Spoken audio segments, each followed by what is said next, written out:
Alright, in this video, this is going to be med dosage example 8, and this will be another infusion example.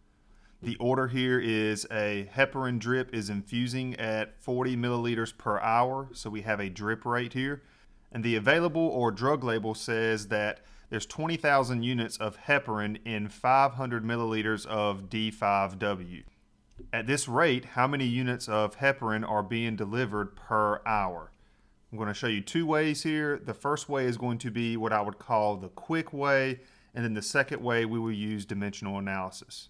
Since the heparin that's available is 20,000 units in 500 milliliters of this dextrose solution, 20,000 units in 500 milliliters, if we take the 20,000 units and we divide by 500, what this number tells us is that we have 40 units of heparin per milliliter.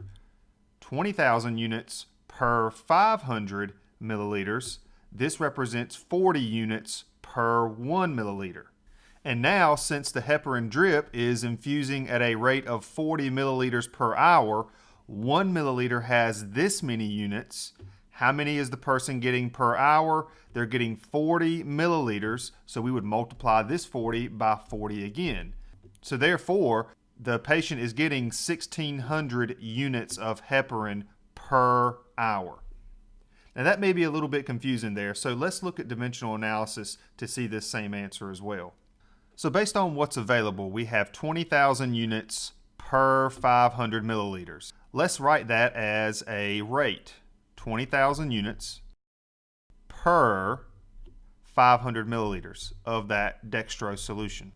Now we also have this rate up here of 40 milliliters per hour. I'm going to write that down, 40 milliliters per 1 hour.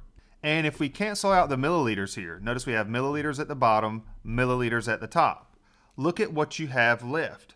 You have units up top and you have hours at the bottom. And now if we read this question again, how many units are being delivered per hour? Units per hour. Those are the only two words we have left. Therefore, we can multiply straight across 20,000 times 40. That will be equal to 800,000. And this is units per, and down here at the bottom, 500 times 1 hour is 500 hours. And since we're trying to find the rate per hour, that's per 1 hour. If we divide this here, check out what we get. 800,000 divided by 500 equals 1,600, and this will be units per hour. And this does match the fast way that I showed you back at the beginning, but in all honesty, the dimensional analysis here is not that bad. We had to do one little piece here where we got rid of the word milliliters at the top and bottom, and that left us with units per hour, and that's exactly what we wanted to find here based on this question. And there you have it, example 8. If you haven't already, check out example 7. That was an infusion pump, but we were finding a rate there that's a little bit different than what we did in example 8. And that's it for this video. I hope it helped.